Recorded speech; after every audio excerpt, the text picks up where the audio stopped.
Bien aujourd'hui, l'agriculture française montre une relative instabilité depuis de très nombreuses années. Le premier indicateur qui vient à l'esprit, c'est évidemment les comptes de l'agriculture française. Il se trouve que donc en 2017, les comptes de l'agriculture française ont affiché une progression du résultat économique des exploitations de 22%, mais ceci après une année 2016 qui avait été tout bonnement catastrophique. Et cette tendance, elle n'est pas nouvelle. Effectivement, depuis de nombreuses années, au gré des différents aléas conjoncturels, climatiques et des crises agricoles, l'agriculture française affiche aujourd'hui une très grande instabilité dans ses résultats.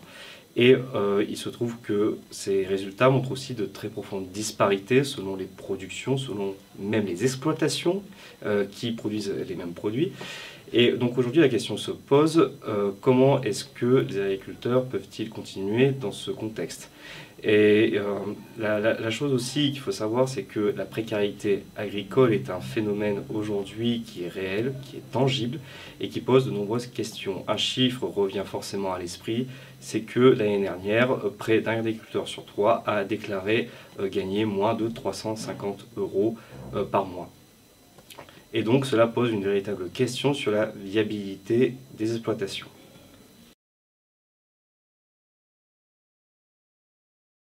Alors, au-delà donc des résultats des exploitations, c'est aussi un enjeu plus global. C'est la place de la France donc dans la mondialisation agricole.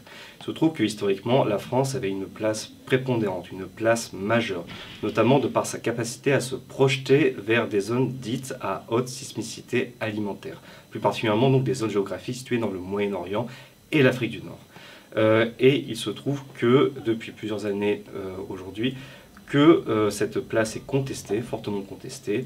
D'une part parce que la France a perdu une part de ses marchés au gré donc de ses aléas économiques et climatiques, mais aussi du fait de l'introduction de nouveaux acteurs qui aujourd'hui apparaissent comme des puissances agricoles et qui font jouer une très forte concurrence sur ces marchés. On pense en particulier à la Russie, qui est redevenue une véritable puissance majeure, mais aussi à l'Ukraine, qui arrive à percer sur de nombreuses productions céréalières. Mais il ne faut pas oublier également aussi la concurrence traditionnelle menée par les États-Unis et également par les puissances sud-américaines que sont le Brésil et l'Argentine.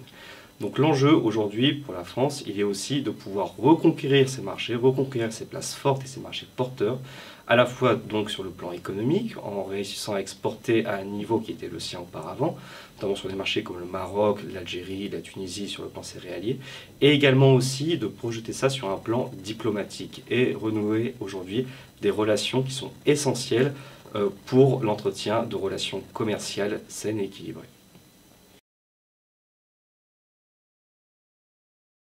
Au-delà de nos frontières, aujourd'hui, il faut aussi se poser la question de l'influence donc de ces relations transfrontalières sur l'agriculture française et sur notre territoire.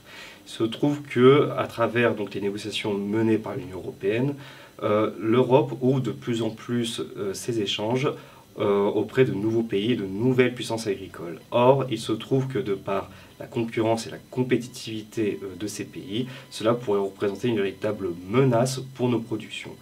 L'accord avec le CETA, donc, qui est déjà entériné, montre aujourd'hui qu'il y aura certainement des productions canadiennes, notamment sur les peaux animaux, qui vont s'introduire sur notre territoire, certes sous surveillance, mais pose une véritable question, étant donné que ces productions sont bien plus compétitives que les nôtres. Et aussi, d'autre part, par rapport aux négociations donc, avec le Mercosur, qui aujourd'hui certes sont à l'arrêt, mais font peser une très grande menace aujourd'hui pour certaines de nos productions, en particulier pour les productions animales. Si l'on regarde justement le potentiel de production de viande qui pourrait s'introduire sur le territoire européen, cela pourrait être de l'ordre de 100 000 tonnes. Donc la question se pose réellement aujourd'hui de cette ouverture aux échanges qui peuvent représenter des menaces. Mais il ne faut pas non plus prendre forcément ces ouvertures d'échanges comme des menaces, mais aussi comme des opportunités. Dernièrement, l'Union européenne a conclu donc un accord de libre-échange avec le Japon, qui s'appelle le JEFTA, et qui pour l'agriculture française représente une véritable opportunité du fait que le Japon est très demandeur de produits agricoles et en particulier de produits de qualité que l'agriculture française et la ferme France peuvent fournir.